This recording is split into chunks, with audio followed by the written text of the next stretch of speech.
Today is our chance to revisit some of the events of earlier this year. For example, the program by Scott Lindsay that took us inside the intersection of mental illness, drug addiction, and homelessness. He explained how these conditions contribute to the revolving door in the criminal justice system and are played out on the streets of downtown Seattle. It is clear to all of us, without being experts in any of these areas, how these conditions detract from the health and safety of downtown. Today's program will enlighten us and allow us to continue to ponder the question: what is the role of Seattle 4 in the health of our home, downtown Seattle? Following our speakers, please join us for an extended question and answer session. We encourage you to share your ideas and your questions in the chat box, because the chat box is actually a transcript of our session. To begin our program, it is my pleasure to introduce Rhonda Hillier, consultant, trainer, facilitator, and speaker, who will introduce our topic as well as our featured speaker, Jeff Allgaier. Rhonda Hillier is a local business owner who founded her company Agreement Dynamics nearly 30 years ago. She is the author of the book Success Signals, a powerful tool for enhancing communication skills in both personal and professional arenas. Rhonda brought her workshop to Seattle 4 in 2015.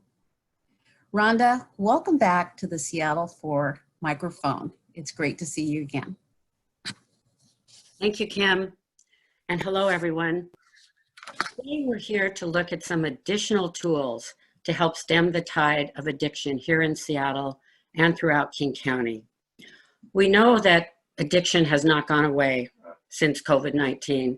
And in fact, the opioid crisis has only gotten worse.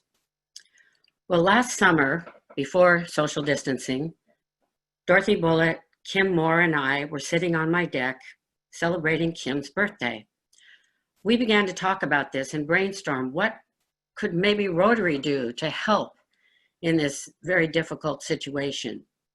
Because for at least 2 years prior to our meeting on the deck, Dorothy and I had been educating ourselves about what's going on here, what's working, what more do we need?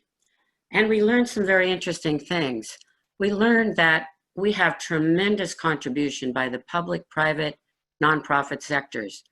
We have world-class public health, Harborview, University of Washington, social services, medical providers, and of course our first responders. Have to give a big shout out to our fire chief, Harold Scoggins, and of course our amazing police chief, Carmen Best. And I haven't been pestering either of them lately because they've had a few other things on their plate. But in spite of all that we're doing, we know that there's still gaps. This problem is far from being solved.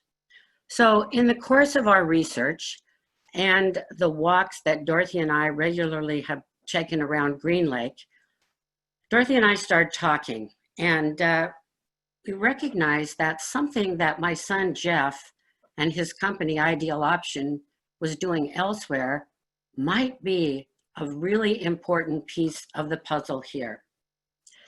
8 years ago, Jeff was working as an emergency room physician, and one day he was paid a visit in his ER by the DEA. Always something you want to have happen if you're a doctor. And these agents implored him to open an addiction clinic in the Tri-Cities. Ultimately, he and a colleague did so, and I'll let Jeff tell you why in just a few minutes. Jeff and fellow physician Dr. Ken Egley not only opened this clinic, they went back to school and became board certified in addiction medicine. And not only that, because of their evidence-based practice, high quality, and comprehensive services model, Ideal Option has grown very rapidly. Today, they have clinics labs, and other services in 9 states, 72 clinics, 31 of them here in Washington State, but not one in downtown Seattle yet. So, what can Ideal Option do to help bridge the gaps? Well, Jeff's going to talk to you about that, but I want to highlight a few things I hope that you will keep in mind that he will expound on. Number 1, 24/7 treatment on demand. We don't have that here. Ideal Option can bring that. No waiting list. In other words, people can get treatment when and where they want it and they need it. Experience in treating all populations on a large scale. Jails, for example. Rather than treating a handful of people, as is what is occurring now in King County, they can treat hundreds all at once. And they work with law enforcement. They work with the fire departments. They work with drug courts. They work in the jails, outside the jails with warm handoffs, working with the homeless population, and literally every other population, be it students, be it retired people, be it businesses, on a large scale. Now, we have a very specific vision of what Ideal Option can bring to downtown Seattle and expand throughout King County. We hope to be able to present that to you today. And of course, I've never gotten to introduce my son before, so this is just a fantastic opportunity for me. Jeff is both double board certified in emergency and addiction medicine, and he is a graduate of Ballard High School, University of Washington. And before he speaks, we're going to show you a very brief video to introduce Ideal Option. Thank you. Due to my addiction, I lost all hope. I would wake up in the mornings. I would be so mad at God because I was awake. I woke up that day. My main reason for getting up and out of bed in the morning was to get well. And that meant doing whatever I had to feed my habit. My addiction started at a young age, 13, 14, 15 years of age, and I'd beat the streets and I'd hit up my pops for money until, my dad wouldn't want to give me anything. I'd push my family away. It's a typical story with a drug addict. I had a normal childhood. I had a normal everything. I was raised in a great neighborhood, good area, awesome parents, and then an injury got me pain meds. I liked the feeling, and I became an addict before even knowing I was an addict. I would get up, or I'd come to, I should say, in pain usually. And so the first thing I was looking for is my pill bottle. I'm spending $900 a month on pills. I'm not paying the bills. We're late on rent. We're going to lose our home.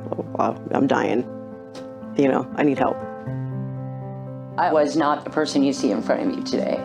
Just ugly, hating anybody. It didn't matter what they were going through or what they were feeling or how kind they were to me. If there was something I could get from them, I would. I knew I couldn't just get off of it. There was absolutely no way, because all I thought about was feeling better, getting that next fix. So I went to treatment and I was introduced to Ideal Option. Well, I think working where I worked, which is 30 years in the emergency room, and then as the county health officer, and I was also the jail doctor and juvenile detention doctor, I saw the devastation that opiate use disorder causes. And I also saw that we really weren't doing a very good job of dealing with the people who were affected with this disease. So I felt that maybe I had a role in doing something like that. The thought of the using and all that stuff is not part of my day. I get up and I do life, and Suboxone helps me do that by not allowing me to worry about the pain, the fix. It's helped me to stabilize, and become like a normal functioning member of society. It helps you to just not think about your addiction 24 hours a day. Every day that you take that medicine, it's a day that you can take using off the table. And you can try it. I tried it. You know, I've been there. When we're sick like that, I mean, you want to test the waters, and I did that. And I used an astronomical amount trying to override the Suboxone, and it didn't work. It completely blocks out the opiates. So, you know, that's huge. So I think one of the main things that Ideal Option does well is we provide low barrier treatment. It has to be easier to get the medication than it is to get the drug, or people won't take that option. By understanding their previous experiences that they've been through, the previous trauma that they've had, we're able to tailor our care so that it reaches out to them better than it might otherwise. It's possible. This is possible. I feel like so many people in addiction feel that they don't deserve it. I just cannot explain just how much of a difference it is from being in active addiction, waking up in the morning, being so full of anger and hate, in terms of now being clean and sober. And I open my eyes and I'm grateful. I'm grateful to live today. Amazing clinic. I mean, I have never ever felt so loved by doctors, people, and no judgments. And if you mess up, tell the truth, they'll work with you. You know, you don't have to be anybody but you at Ideal Options. You don't have to be afraid.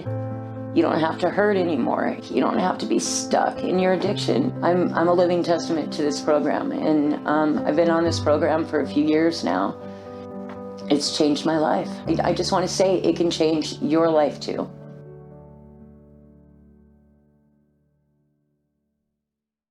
Thank you, Mom. Thanks a lot, and thank you so much, everybody, for having me. It's an honor to be here. So my name is Jeff Allgaier, and I was brought up in Seattle, born and raised. Those are my stomping grounds, and that's where I moved over to Eastern Washington a few years ago. But really, Seattle's is my home. So this is a dream for me to be able to potentially bring some kind of help back to the city of Seattle in this way. Currently, there actually is a lot of really, really terrific and innovative programs in Seattle that have been going on for quite some time. Evergreen, for example, has done a tremendous job in bringing some of the most innovative types of programs that are out there. I mean, they're just incredible. What I hope we can do is to be able to add something that maybe we haven't seen a lot of, and maybe we can help. So I want to tell you a little bit about ourselves, tell you a little bit about sort of what we hope to be able to do to potentially provide some added value for the challenges that we face as it relates to substance use disorder in the city of Seattle. We've been pretty lucky, been very fortunate, had some great people, been able to do it in a multitude of areas around the country and in around this state. So really what we are is, we have a number of double board certified doctors, and we provide only up-to-date evidence-based treatment for pretty much all of the substance use disorders. Specifically, we focus a lot on opioid use disorder, which we really have good treatments for opioid use disorder. We don't provide methadone. Evergreen does a great job of that, and it's not something but we do provide other medications and a number of other outpatient services. We also take care of folks with alcohol use disorder, and really we've been very fortunate with some of the really providing some of the up-to-date evidence-based treatments. I know I don't have a long time, so I won't go into each and every one of the treatments, but there are really some wonderful treatments that we have available out there. So there's a few things that I think that we've tried to do that could really provide a lot of help. One is we are on 24/7. So what we do with emergency departments all over the United States, with jails, they call us and they can get a live addiction physician 24 hours, 7 days a week. And we can actually start the treatment on the spot for those folks. So if someone calls us at 3 o'clock in the morning from an emergency department, regardless of where it is or anywhere else, even if they're out on the streets what we can actually get them started on the medication on the spot, see them, get them taken care of. There's no reason to wait. COVID obviously has been absolutely terrible. But you try to look at the silver lining in things, and that being now with some of the regulations lifted, we're really able to provide some care for folks when they need it. On the downtown streets of Seattle, we've been able to actually induce patients while they're on the streets, and it's really induced just means start them on medication, make sure that they get the services that they need. It's really, really, really neat.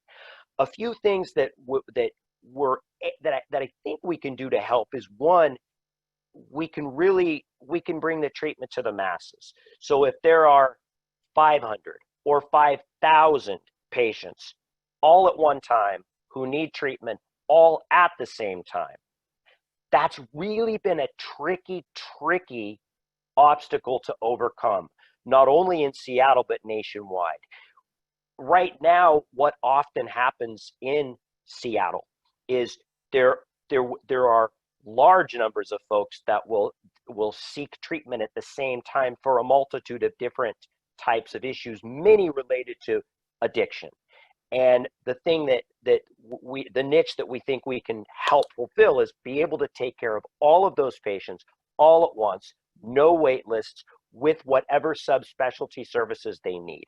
So if they need, and each person's different. What's really tricky about this is what we used to do in the past was, and we're guilty of this as well, we sort of all used to have a cookie cutter approach to taking care of substance use disorder. They come in, they three times a week to groups, and they're only, cookie cutter counseling and so forth. Well, now what we've really learned is every single person is different. And it's really, really important that we know that. So some folks, look, if they don't have a place to live, it's going to be difficult for them to be able to really participate in some of the things that they may or may not need. So individualizing care to each individual patient at any time they need care, 24/7. And that's really important, whether it's legal, housing, employment, mental health, counseling, transportation. Really, it's critical to be able to do all of those things. But at the same time, what's really important is also to have the capacity of medical doctors, nurse practitioners, PAs that can prescribe the appropriate medication on the spot for those folks. Because if they don't get that medication, then their physiology is really out of balance, and they don't care about anything else but the drug. Housing, none of that matters to them. What matters is the drug. And so it's really, really important that we have that. A few things that have worked that we're really excited to be maybe help in Seattle. King County is really they're working hard. So I will tell you, so for example, one of the things King County has done as it relates to increasing capacity and availability to get people medication. I'm specifically referring to buprenorphine or Suboxone, which is the medication other than, so methadone is a great medication. It's been used for a long time. We also have a medication called Suboxone. Buprenorphine is also a term for that. And what King County, and in order to be able to prescribe that medication, there's a specific license that people have to go through. And a lot of practitioners, they don't want to go through that, not only because it's burdensome to go through the licensing process, but there's a regulatory process along with that where you get DEA inspections and all these other things. King County has done an absolutely incredible job at getting a multitude of practitioners. Really, they're the top in the state at getting the numbers of practitioners to be able to be willing to prescribe. The next piece, and I also want to say that I think King County is working pretty hard on this as well, but this is the harder piece, and I think we can accomplish it over the next few years. But historically, us doctors, there's a couple of populations that we've been very, very hesitant to take care of because it's very tricky on a practice. This population refers to patients with substance use disorder and Medicaid. Together, I mean, you would rarely find a practitioner who would want to take somebody with severe substance use disorder, especially somebody with multiple substances, and Medicaid. And so the challenge, and what we're seeing this in King County, is that if you look at the actual, the waivered numbers, or the numbers of practitioners who have the license, is really high. But if you look at the number of actual opioid use disorder Medicaid recipients that are actually receiving the treatment, it's not so high in King County. And part of that is because us practitioners need to work on getting the rest of the practitioners willing to do it. But we need to bridge that gap. And what do we do in the meantime while we're working on getting the practitioners? Oh, I'm willing to take 50 of these patients right now. Most people won't do that. I'll take 1 or 2, but not 50, not 100. That's where I hope we can help, because one of the things that we get a lot of referrals from these practitioners where these clients are so unstable that it's just too much. It's overburdening on some of these physician practices to have 3 or 4 or 5 or 6 of these very difficult patients come into their practice with a multitude of needs. What we hope we can do is to bridge that gap. So in the next few years, as we get more practitioners educated in addiction and get more services available in Seattle, that's going to take some time, and that's going to take a few years to be able to do that. But that's what we have right now. That's what we can offer are those services. So, all right, I know I only have a few minutes, and I could talk for hours because I love talking about this, you guys. I absolutely love it. And I know there's going to be an extended session for questions. How much time do I have, Kim? A couple more minutes? Yeah? All right. 2 more minutes. Got it. So one of the really fun things that we love to do is work with the medical schools, work with the residents, do research. It's so much fun. So that's one of the things that we also really focus on, is working with a lot. We work a lot. We have the new WSU Med School, and they have a lot of campuses. We work a lot with them. We're doing a number of research projects, publications, and so forth. So it's important that everybody realizes what we do. And the reason I mention the medical schools and so forth is it's our job not to create a new treatment, but to focus on the up-to-date evidence-based treatment that is created for us by researchers around the United States, and then work with the medical students and teach. So there's so many opportunities, and what we really hope to do is to provide the added value in the Seattle area for this really horrible problem, and do it for the masses, and do it now. We're ready to do that. So I'm available for questions as long as you need me here. And again, thank you so much for having me. I really appreciate it. Dr. Allgaier, and thank you, Rhonda, for bringing Jeff to us. And now Mariah will facilitate our extended question and answer session. Yes, we've got lots of questions, so I'm going to try to hit as many of them as I can in the time that we have. Let's see. Question from Dorothy to start us out with is, what specifically do you see Ideal Option doing in downtown Seattle? And what can Seattle Rotarians do to help? Well, I can lead off with that, and then Jeff can chime in. We actually have 6 specific things we want to start doing in Seattle as soon as possible. For example, Jeff talked about this 24/7 program. We would like to activate this with first responders, with our police, with our fire, so that if they encounter someone on the streets who is suffering from opioid or any other addiction, and they don't need to go to the ER, they can literally, there's a phone number they can call to begin treatment right then. Number 2, we're in active talks with the Seattle Municipal Court right now to put a kiosk and ability to treat in the court building. We understand from staff there that on average, they get 15 people a day coming in who who are asking for opioid and other substance use disorder treatments, and they're not sure where to send them.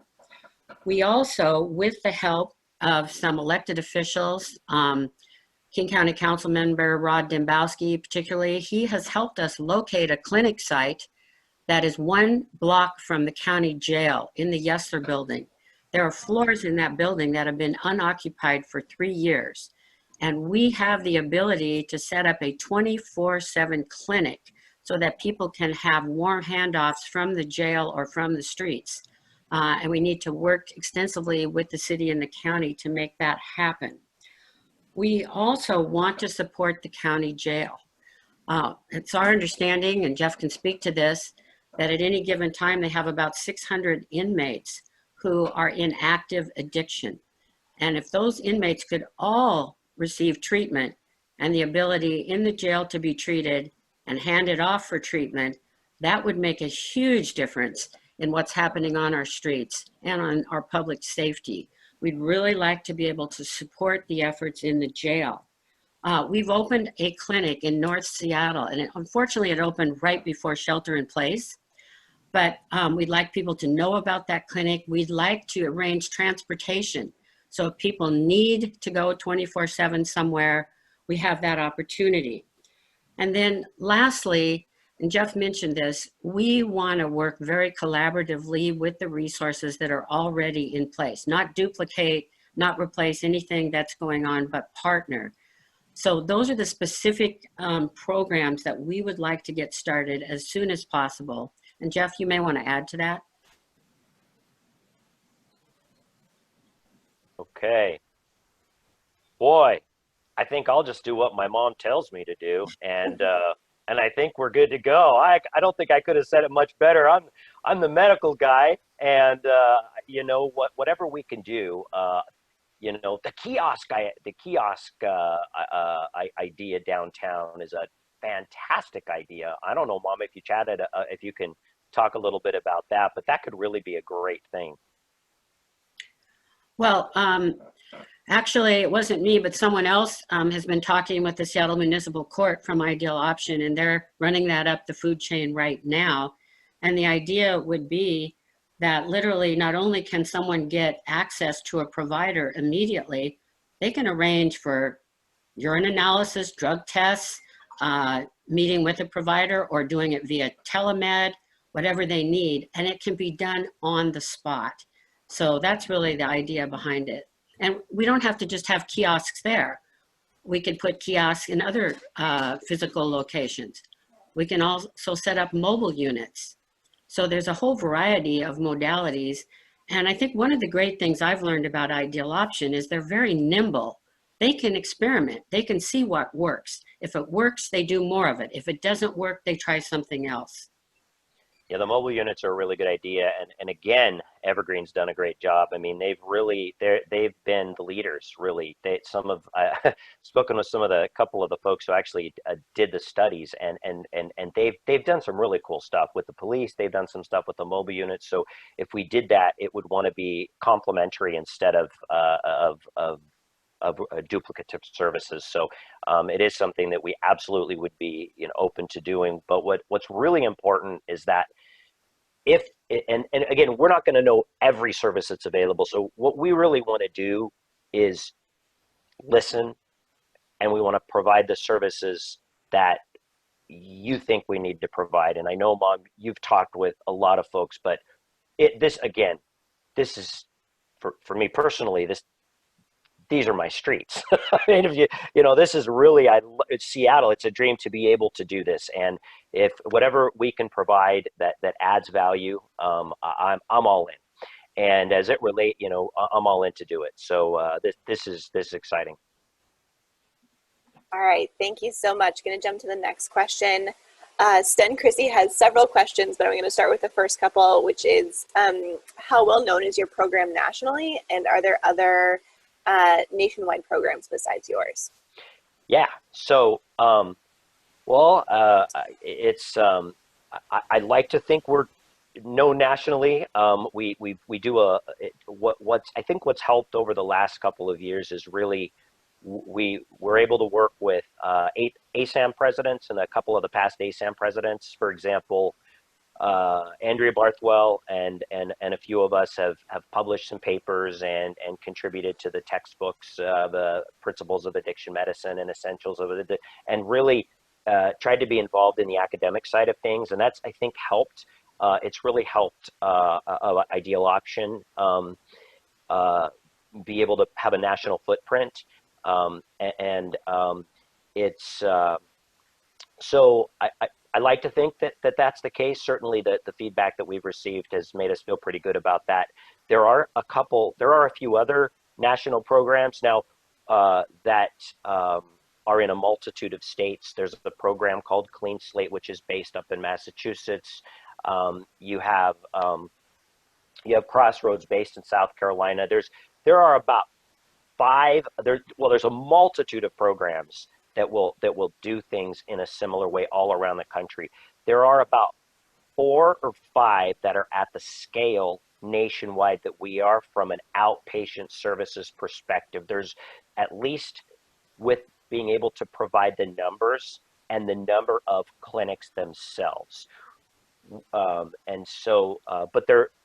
we don't know of any that are Pacific Northwest statewide that have as large of a footprint and are able to provide as much care, at least in this particular region, on an outpatient basis. And if there's that, yeah. So I hope that answers that question.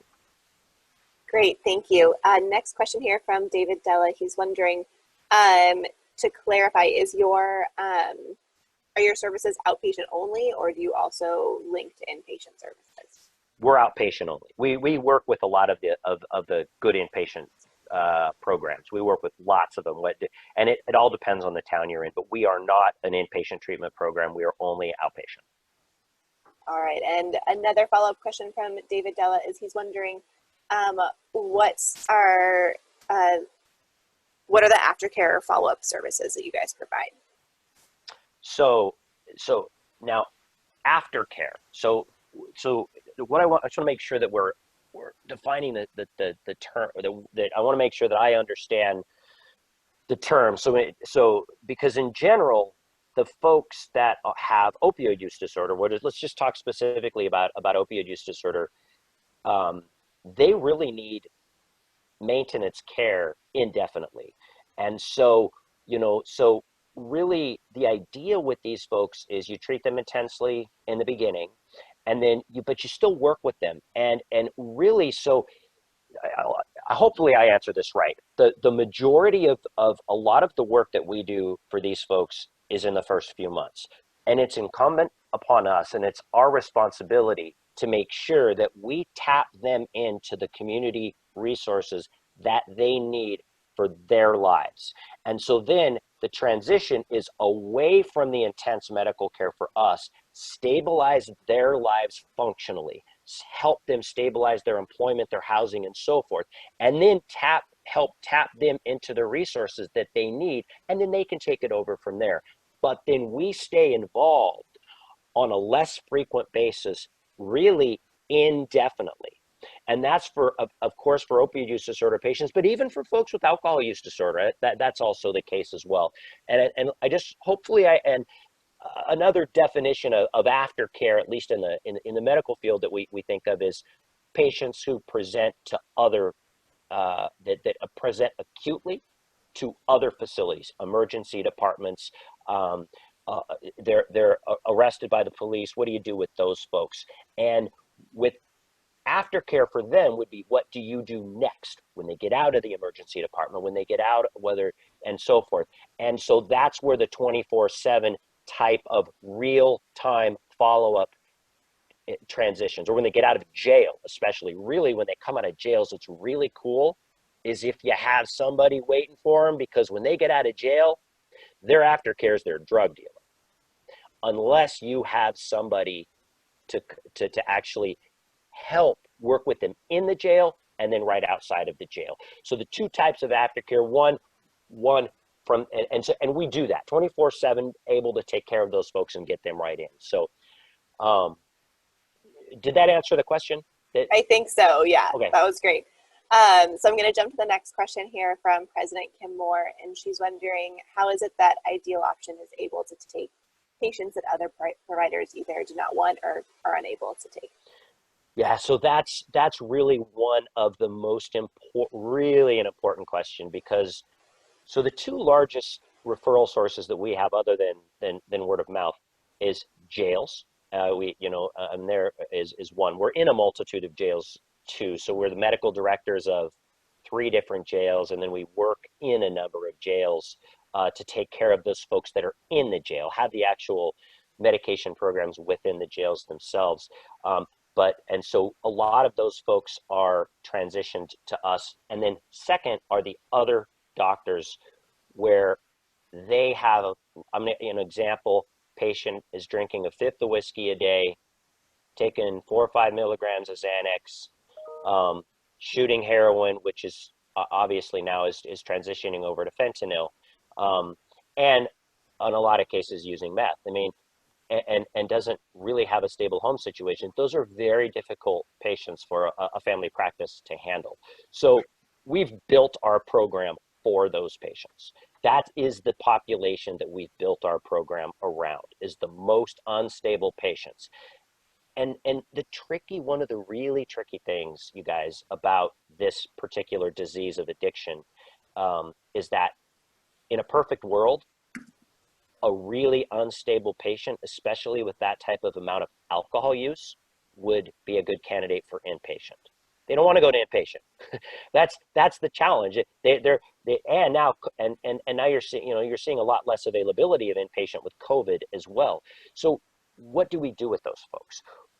Fortunately, there's some new guidelines and so forth out that we can intensely treat those patients as an outpatient.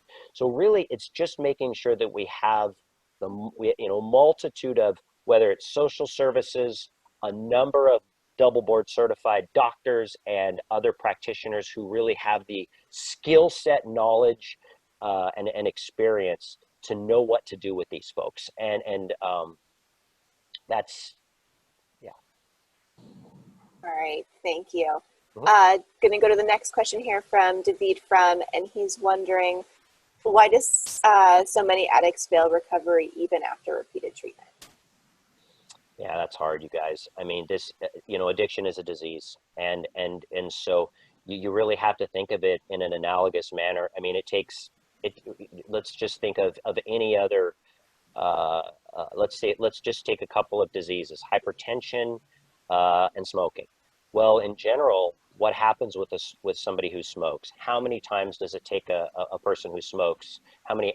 It takes them 6 to 7 times relapses, if you want to call it, to actually quit. It's extremely difficult to do, and so really, you work with, and actually, most folks who come into treatment do have what relapses or lapses, if you will. And lapse would be a minor relapse, and then a relapse would be the full bore. But so it's the disease itself is very tricky, and it's just it takes compassion, it takes time, energy, and then to motivate to the best of our abilities these patients to really realize that it's the best thing to do for them. Hypertension is another example. It's really tricky. It's something that it takes a long time. How often do you see people change their diet and exercise habits to be able to fix their hypertension?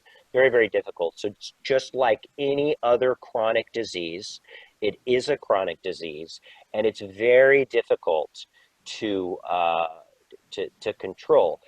But we're fortunate because, like many other chronic diseases, we have good treatments. Now, we have good treatments for some substance use disorders. And so we have good medication for opioid use disorder. We have pretty good medication for alcohol use disorder. And we do not have good medication for stimulant use disorder, and that's really the bear that we're trying to, I mean, it's really, really tricky. So I was on a call today before this with medical school about, we're looking at putting contingency management, which basically is, if they do well, you give them things, gift certificates and things like that. That has been the one thing that is shown in evidence to actually work for meth. There's a few medications, none of them are great. So we really don't, the problem now is that, you know, the disease of meth is really, really a problem. So, you know, and to bring it all home, it's a chronic disease like any other disease. And that's why it's so difficult to treat.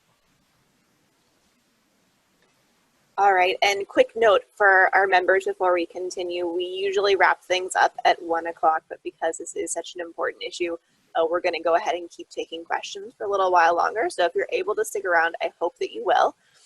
And let's see, I lost my spot here, but let's go to Jevin Powell's question. He's wondering, how might your program change its approach as cities redefine the role of police, fire, and other first responders?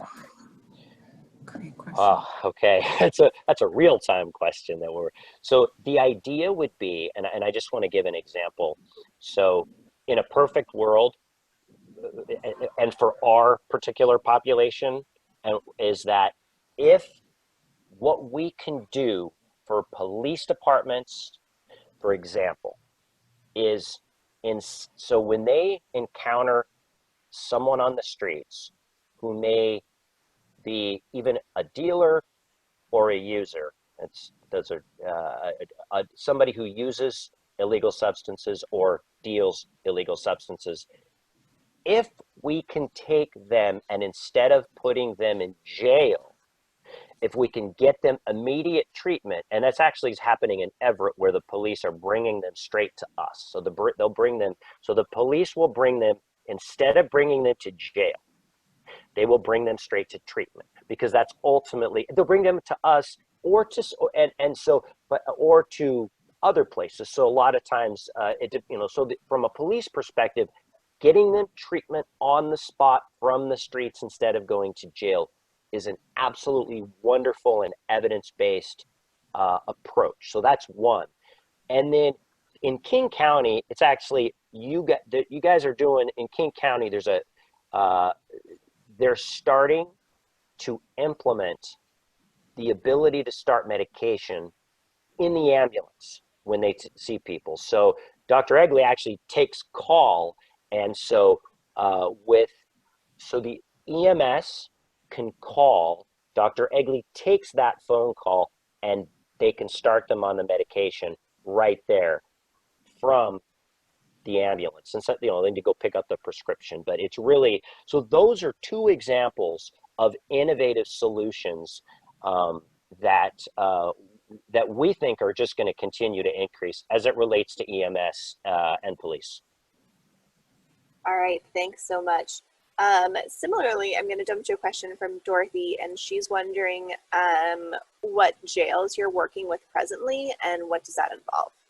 Yeah, we love working in the jails. It's actually one of the most rewarding populations that you can work with, because they're the thing about the folks that are in the correctional system is, for the most part, they're not high, and they're really in a state of mind where they're willing to listen to you, have a captive audience, and it's just such a fantastic population to be able to help, and the opportunities are great. So we cut our teeth a while ago in Benton County, which is in the Tri-Cities, working with the Healthcare Authority, and they were on a grant to be able to work in Benton County jails, the medical directors, and have a program where we provide medication in the jails there and aftercare, and then also provide social services that they need, which is a lot in the jails. So Benton County,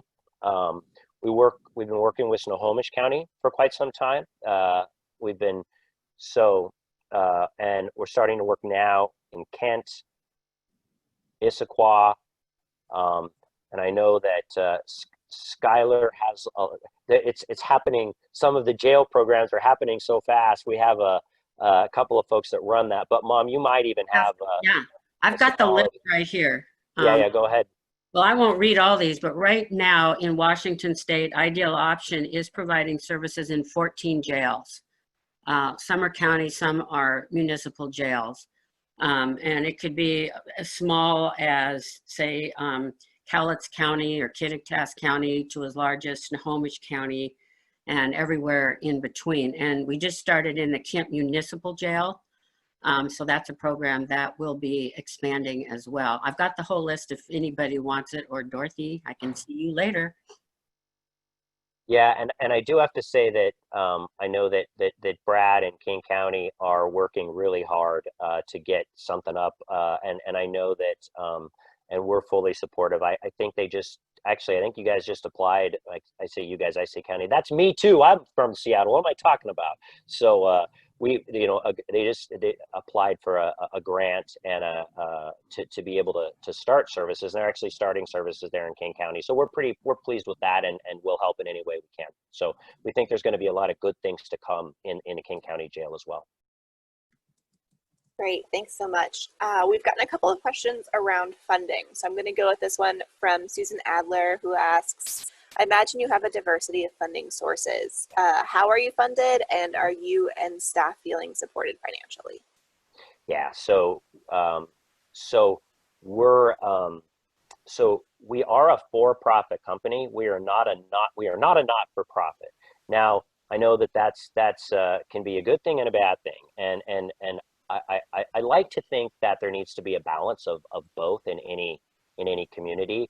One of the things that, you know, for us is that we are funded by, when I say for profit, I just mean that, you know, what if we don't do things that are evidence-based and we don't do things the right way, we get shut down. I mean, we really, there's no, there's, you know, what we're doing. And so when you're for profit, that is one of the benefits actually. But we take Medicare, Medicaid, we have sliding fee scales.